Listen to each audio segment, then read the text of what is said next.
The great trust वाक्यांश के नाम पर निम्न में से किस मरुस्थल का नाम रखा गया है? नाबिब मरुस्थल, दूसरा ऑप्शन है मोजेब मरुस्थल, या तीसरा कालाहारी मरुस्थल, या फिर चौथा ऑप्शन है सहारा मरुस्थल। तो किसका नाम रखा गया है जी? ऑप्शन नंबर 3 यहाँ पे राइट हो जाता है, कालाहारी मरुस्थल। ठीक है,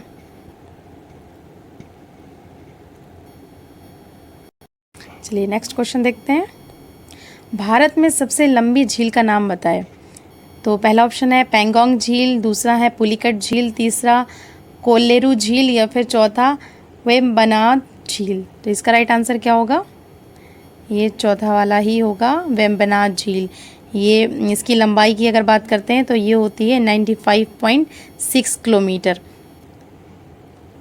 सबसे बड़ी झील है ये, और ये नेहरू ट्रॉफी नौका जो दौड़ होती है उसका आयोजन इसी झील के एक भाग में किया जाता है। चलिए नेक्स्ट क्वेश्चन देखते हैं। निम्न में से किन राज्यों में आपको गुलाबी लेटराइट मिट्टी मिल सकती है? पश्चिम बंगाल और आंध्र प्रदेश, दूसरा है गुजरात और मध्य प्रदेश, तीसरा ऑप्शन है कर्नाटक, या फिर चौथा ऑप्शन हिमाचल प्रदेश और उत्तरांचल। तो इसका राइट आंसर क्या होगा जी? इसका राइट आंसर है ऑप्शन नंबर ये फर्स्ट वाला, पश्चिम बंगाल और आंध्र प्रदेश में ये मिट्टी पाई जाती है। ठीक है, और इसका रंग गुलाबी क्यों होता है? तो वो आयरन ऑक्साइड्स की उपस्थिति के कारण ही इसका रंग गुलाबी होता है। और ये इसके अलावा पश्चिम बंगाल, आंध्र प्रदेश के अलावा बिहार, मेघालय, असम और उड़ीसा में भी मिलती है।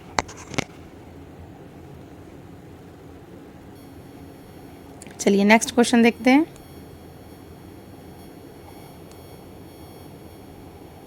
निम्न में से कौन से ब्रह्मपुत्र नदी के वैकल्पिक नाम हैं?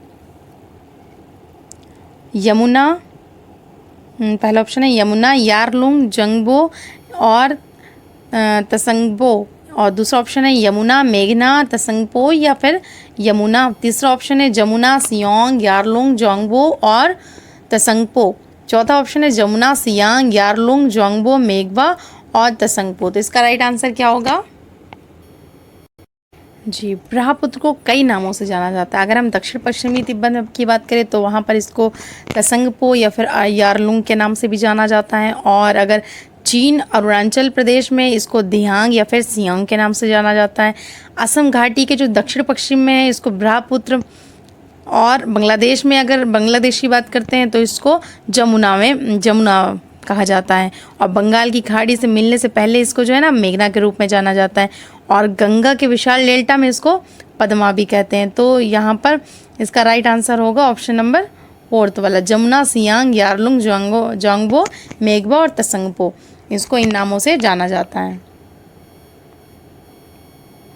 नेक्स्ट क्वेश्चन है, निम्न में से कौन सा भारतीय उपनाम स्वात नदी से प्रारंभ हुआ है? तो पहला ऑप्शन है श्रीवास्तव, दूसरा है शर्मा, तीसरा है सहगल, या फिर चौथा सूद। तो इसका राइट आंसर क्या होगा? ऑप्शन नंबर फर्स्ट वाला, श्रीवास्तव।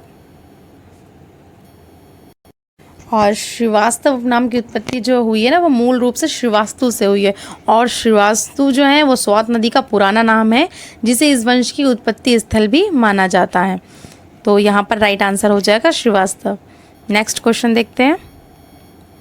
आरबीआई का मुख्यालय कहाँ है? पहला ऑप्शन है दिल्ली में, दूसरा कानपुर, तीसरा मुंबई, या फिर चौथा नासिक। तो कहाँ है? इसका राइट आंसर है 3 वाला, मुंबई में। ठीक है, तो भारतीय रिजर्व बैंक का मुख्यालय मुंबई में स्थित है, और आरंभ में इसका केंद्रीय मुख्यालय जो था वो कलकत्ता में स्थापित था, लेकिन 1937 ईस्वी में, कब? 1937 ईस्वी में इसको स्थायी रूप से मुंबई में स्थानांतरित कर दिया गया है। ठीक है, चलिए नेक्स्ट क्वेश्चन देखते हैं। भारतीय संविधान का अनुच्छेद 8 किससे संबंधित है? पहला ऑप्शन है भाषा, दूसरा संघ सूची, राज्य सूची एवं समवर्ती सूची, तीसरा ऑप्शन है दल बदल के आधार पर अयोग्यता के लिए प्रावधान, या फिर चौथा ऑप्शन अनुसूचित क्षेत्र एवं अनुसूचित जनजाति के प्रशासन एवं नियंत्रण के लिए प्रावधान। तो इसका राइट आंसर क्या होगा? भारतीय संविधान अनुच्छेद 8 किससे संबंधित है?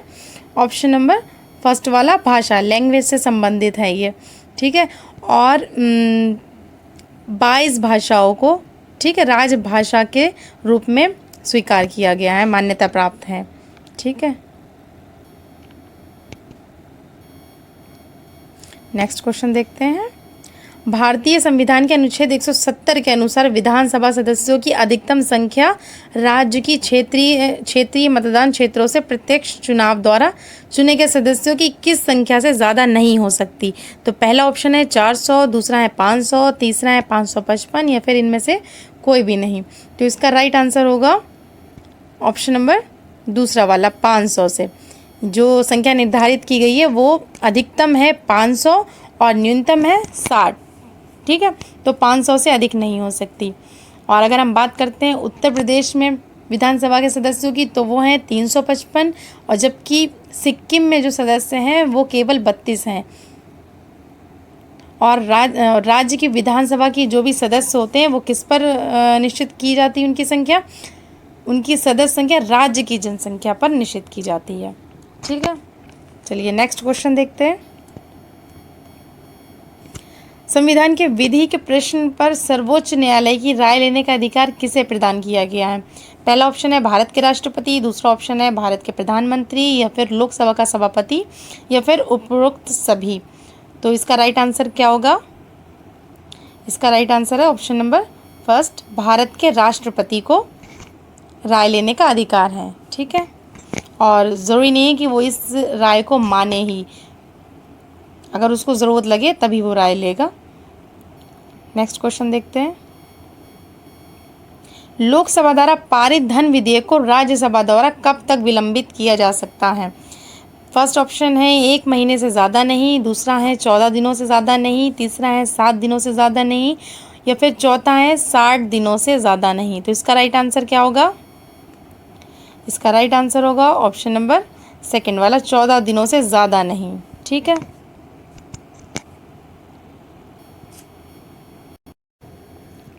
और धन विधेयक राज्यसभा में कभी भी प्रस्तुत नहीं किया जाता। ये लोकसभा अध्यक्ष द्वारा प्रमाणित धन विधेयक लोकसभा से पारित होने के बाद ही राज्यसभा में भेजा जाता है।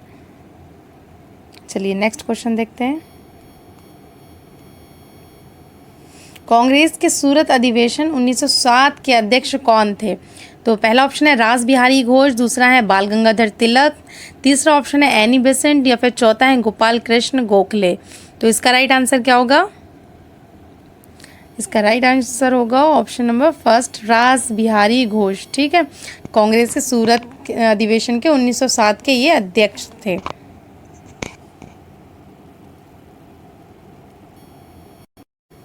नेक्स्ट क्वेश्चन देखते हैं। स्वतंत्र भारत का प्रथम भारतीय गवर्नर जनरल कौन था? पहला ऑप्शन है सुरेंद्र नाथ, दूसरा है सी राजगोपालचारी, तीसरा ऑप्शन है राजेंद्र प्रसाद या फिर चौथा है BR अम्बेडकर। तो इसका राइट आंसर क्या होगा?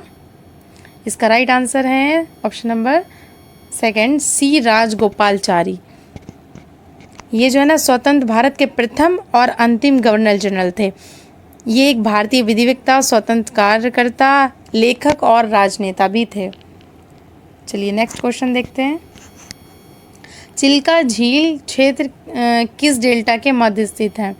पहला ऑप्शन है कृष्णा एवं कावेरी, दूसरा ऑप्शन है गोदावरी एवं कृष्णा या फिर तीसरा है गंगा एवं महानदी, चौथा है महानदी एवं गोदावरी। तो इसका राइट आंसर क्या होगा?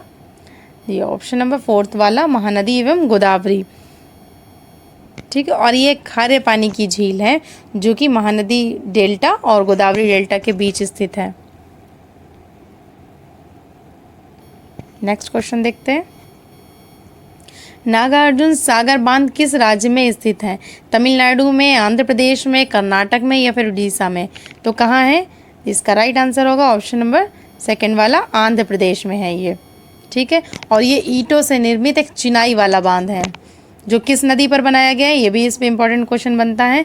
तो ये बनाया गया है कृष्णा नदी पर। ठीक है, नेक्स्ट क्वेश्चन देखते हैं। राज्य के सही समुदायों को पहचाने जहां रबड़ का मुख्यतः उत्पादन होता है। तो सबसे ज़्यादा उत्पादन कहाँ होता है? जी, भारत में सामान्यतः रबड़ का उत्पादन केरल में तथा इसे सटे तमिलनाडु के कन्याकुमारी ज़िले में भी होता है। और अन्य महत्वपूर्ण अगर रबड़ के उत्पादक क्षेत्र देखते हैं तो कर्नाटक, अरुणाचल प्रदेश, असम, मणिपुर, मेघालय और मिजोरम, नागालैंड और त्रिपुरा है। तो इसका राइट आंसर क्या हो जाएगा? जी, इसका राइट आंसर हो जाएगा option number third, Kerala, Tamil Nadu, Karnataka, Andaman एवं निकोबार और गोरा पर्वत। ठीक है, यहाँ पर सबसे ज़्यादा इसका उत्पादन होता है। नेक्स्ट क्वेश्चन देखते हैं।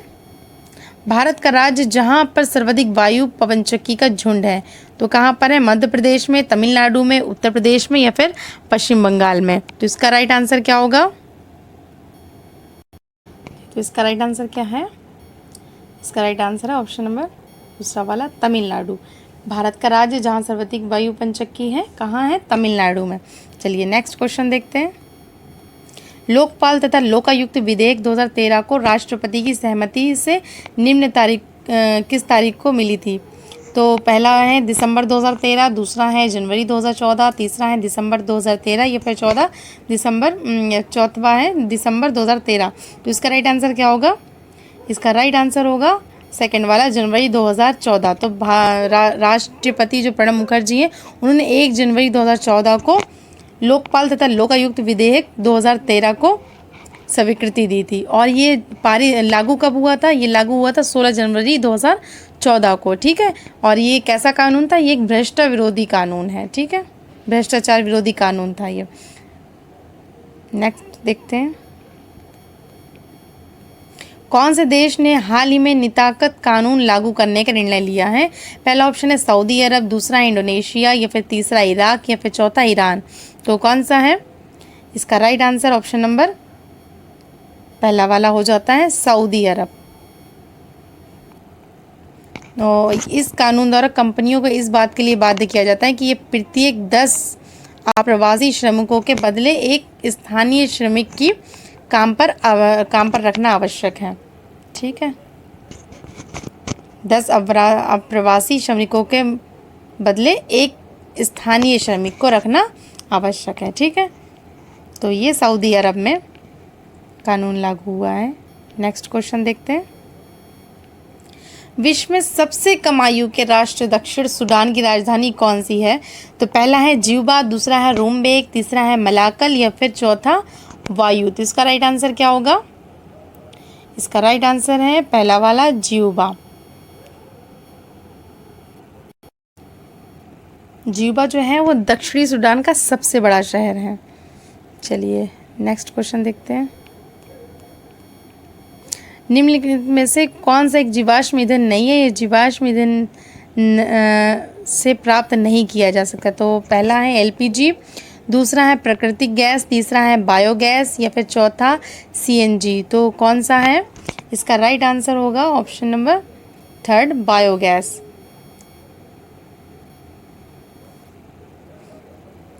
जी, ये ऑक्सीजन की उपस्थिति में कार्बनिक पदार्थ के विखंडन से उत्पन्न गैसों के मिश्रण को बायोगैस की संज्ञा दी गई है।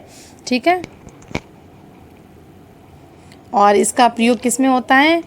कच्चे पदार्थों जैसे अपशिष्ट उत्पादों से किया जाता है। ठीक है, चलिए नेक्स्ट क्वेश्चन देखते हैं।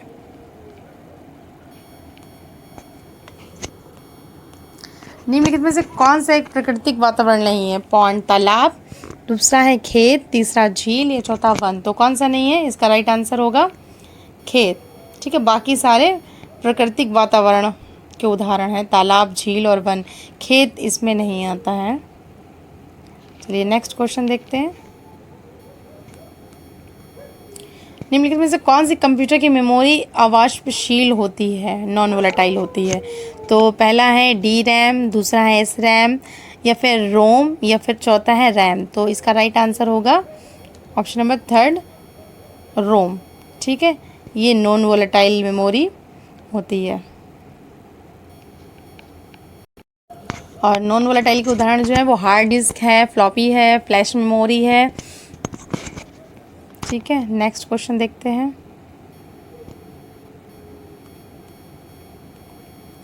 तीन मौलिक परिणाम हैं, पुंज लंबाई समय, दूसरा संवेग वलायतन या फिर तीसरा पुंज बल समय या फिर चौथा पुंज दाब ऊंचाई। तो इसका राइट आंसर कौन सा होगा?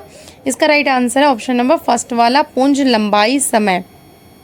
ठीक है,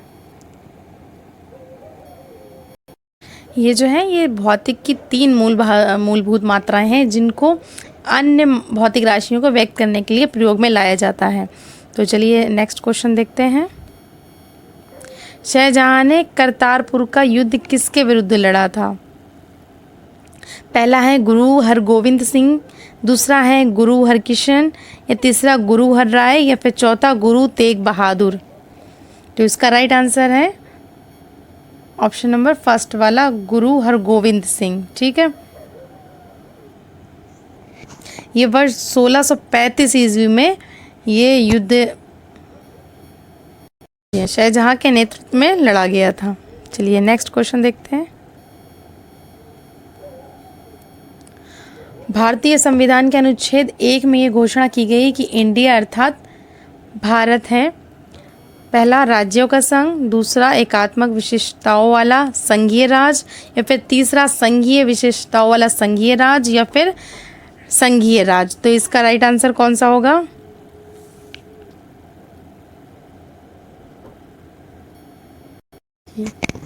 इसका राइट आंसर है इंडिया अर्थात भारत क्या है? राज्यों का संघ है। तो इसका ये राइट आंसर हो जाता है। नेक्स्ट क्वेश्चन देखते हैं। मृदा के कटाव को रोकने के लिए बड़े पैमाने पर वृक्ष लगाने को क्या कहते हैं? पहला ऑप्शन है आश्रय पट्टी, दूसरा समोच्च जुताई, तीसरा पट्टी फसल उगाना, या फिर वनीकरण। तो इसका राइट आंसर होगा ऑप्शन नंबर चौथा वाला, वनीकरण। ठीक है, और इसके विभिन्न उद्देश्य हैं जैसे कि लकड़ियों की प्राप्ति, मृदा संरक्षण, बाढ़ नियंत्रण, पर्यावरण संरक्षण इत्यादि। ठीक है, और ये वृक्षहीन क्षेत्र में वृक्षारोपण करने की प्रक्रिया को कहते हैं। ठीक है, नेक्स्ट क्वेश्चन है जनसंख्या के अध्ययन को क्या कहते हैं? मानचित्र कला, मानव विज्ञान, जनसंख्यिकी, या फिर चौथा जीवनी। तो इसका राइट आंसर होगा थर्ड वाला, जनसांख्यिकी। ठीक है, नेक्स्ट और आपका ये लास्ट क्वेश्चन है। ठीक है, राजीव गांधी अंतर्राष्ट्रीय विमानपत्तन कहाँ स्थित है? तो पहला है जम्मू और कश्मीर, दूसरा है नई दिल्ली, तीसरा है मंगलूर, या फिर चौथा ऑप्शन है आपका हैदराबाद। तो इसका राइट आंसर क्या होगा? तो इसका राइट आंसर होगा ऑप्शन नंबर चौथा, हैदराबाद। ठीक है, आंध्र प्रदेश की राजधानी हैदराबाद में राजीव गांधी अंतर्राष्ट्रीय हवाई अड्डा है। जी नेक्स्ट है जिन्ना ऑफ पाकिस्तान पुस्तक के लेखक निम्न में से कौन है? ऑप्शन नंबर ए है जवाहरलाल नेहरू, बी है Wilkinson George, option number C है BR अम्बेडकर, या option number D Stanley Wolpert. तो इसका राइट आंसर क्या होगा? जी option number D Stanley Wolpert इसका राइट आंसर होगा। चलिए नेक्स्ट क्वेश्चन देखते हैं। किस भारतीय महिला क्रिकेटर ने 100 अंतर्राष्ट्रीय T20 मैच खेलने का रिकॉर्ड बनाया है? ऑप्शन नंबर ए है झूलन गोस्वामी, बी स्मृति मंधाना, या फिर सी है हरमनप्रीत कौर, या फिर डी है मिताली राज। तो इसका राइट आंसर कौन सा होगा? Option number C, Harmanpreet Kaur. Next है किन दो राज्यों के बीच भारत की पहली श्रमिक ट्रेन चलाई गई? ए राजस्थान से उत्तर प्रदेश, बी है तेलंगाना झारखंड, या फिर सी ऑप्शन है महाराष्ट्र से बिहार, या फिर डी है छत्तीसगढ़ से पंजाब। तो इसका राइट आंसर क्या होगा? ऑप्शन नंबर बी, तेलंगाना से झारखंड श्रमिक ट्रेन चलाई गई है। ठीक है, चर्चा में रहा नेत्रावली वन्य जीव अभ्यारण्य किस राज्य में है? ए है गोवा, बी है केरल, सी महाराष्ट्र, या फिर डी छत्तीसगढ़। तो इसका राइट आंसर होगा ऑप्शन नंबर ए, गोवा में।